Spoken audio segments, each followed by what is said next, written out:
$1,000 a month, even four. I've heard of $4,000. What it is, what it does, what it is, what it was. It's your boy Lean Trucker, back with another. Today we're going to talk about how to buy your own truck. Quick background: I'm an independent contractor. I have my own authority. I've been doing it now going on 5 years, and just going to talk about different ways you can buy a truck.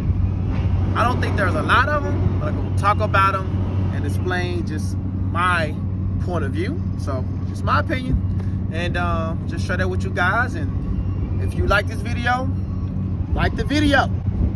Comment down below some of the things that you would do, or some things you thought of that I didn't think of in this video. Subscribe to the channel, share the video, all that good stuff. Now let's get into the video. Why you sleeping on us? Why you sleeping on us? No cap, we gon' have to make them believe us. Yeah, wake up, yeah, wake up, wake up, yeah. I'm gonna get this one out the way first, simply because, just honest with you guys, I have really no concept of how it works. It's leasing. Now, I've heard of different leases, but I'm just not knowledgeable on them. And I prefer not to talk about things that I'm just not that knowledgeable about. There's other channels out there that talk about it. I know one, my man Roscoe, my other guy all about semis, hadn't talked about it as much. I'm actually going to interview him about some of those things coming up here in the near future. But yeah, leasing is where you can get in, where I know they got no money down on some of them. Downside of some of that stuff, at least from what I hear, so don't take this as the word, at least what I hear is that you can have like $2,000-3,000 a month, even four. I've heard of $4,000 before. I just, that's insane. And it's so much where a month, like me, just for transparency, I just bought my truck in 2017. I made a video about that, about the whole process of buying a truck. I financed mine, by the way, put some money down, and I financed it. And I bought that in September of 2020. My truck note is 1,000 some change, okay, 75. That's it, 1,075. And I'm just mentioning that to say some of those truck notes are so expensive, those leases that are $4,000 a month, that they charging you $1,000 a week. Okay? Insanity. It's gonna be hard. I can tell you right now. You have to live in that truck and literally be cross country and all that stuff, or at least, like I say, when I say live in it, the entire time. Okay? You can't take out much home time because that stuff is gonna keep coming. Yeah, but anyway, leasing. Moving on. The other one is just straight financing with bad credit. Not a good plan, but I do understand. I didn't have much money when I first started out. Frankly, to be just straight transparent, I think I had amassed $8,000, and honestly wasn't even saving it. It was just strictly income tax. So I had amassed like $8,000. I ended up putting down, but I had good credit, I ended up putting down $5,000, and I only had $3,000 left, obviously. And I went from there, but my safety net was that I was leasing on to a company that I already knew about. I had already been working for, just under a different operator, so kind of knew the money to expect, all those things. So it just made my transition easier. Not to mention that I know that they have, they do automatic maintenance funds, and they would give you a loan if needed be if your truck broke down. Because I had that protection, that safety net, I went through that. I went ahead and did it. I wouldn't necessarily recommend that unless you have all those things in place. Now, financing with bad credit. You can't do it. The downside is two things. It's all related to money, obviously, is that a lot of them gonna want you to come with like 20-30% down, depending obviously the price of the truck. That's gonna vary.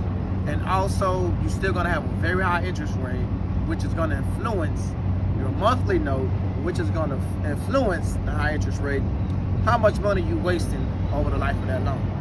Yet again, that's the way you can do it. Then you got the way I did it, the way I went about it initially. was good credit. Build your credit.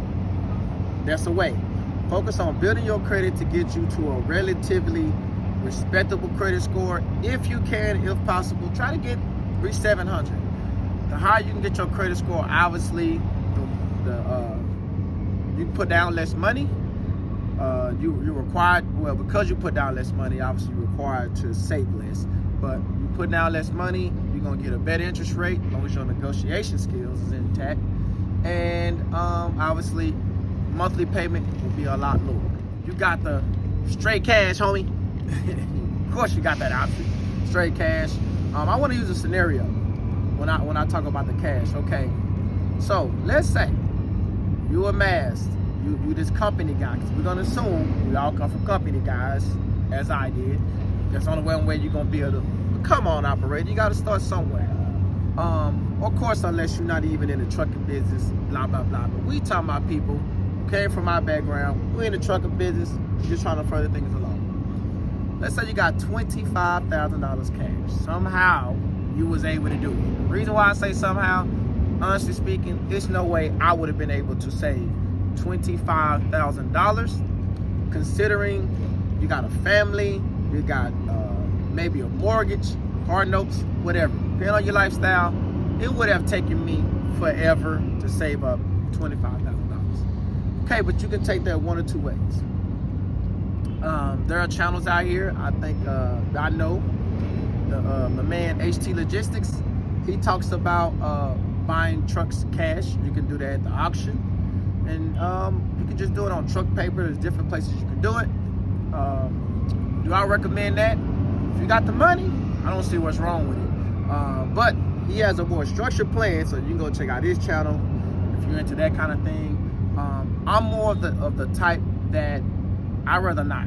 You know, if I had 25,000 cash, the way I would do it personally is I would spend maybe 15 on a down payment. And that, I don't even know if I would do that, depending on your credit score and all that stuff I just mentioned. But I would probably put 15 down, and then that'll at least leave me 10,000 for a safety net if something happened to my truck. You know, I'm not the type that's comfortable going like literally rock bottom, like bottom out to do anything. I don't care if it's buying a house. I'm just not built for that.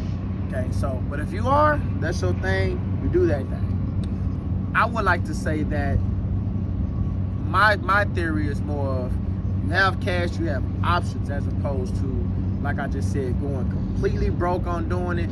But again, HT Logistics, he has a more detailed thing of that. I don't think he recommends you going broke, by the way. I think he has it where he has something called get load ready, to where you save up a certain amount of money, you buy cash, but I think you also have enough money left over to get it ready to hit the road, something like that. It sounds like a sound plan, guys. Like I say, all these ways I just mentioned, you can do it any way that works for you. There is no right or wrong way, in my opinion, because all of us come from different backgrounds or in different circumstances. Some sound good to others, depending on you and your personality. But for me, that's gonna be a choice for you to make. I was just out here throwing out the options. So I'm gonna wrap it up here, but again, subscribe, like, share, comment down below. Holla at your boy. Keep it in mind, stay on the grind, one day at a time. Salute.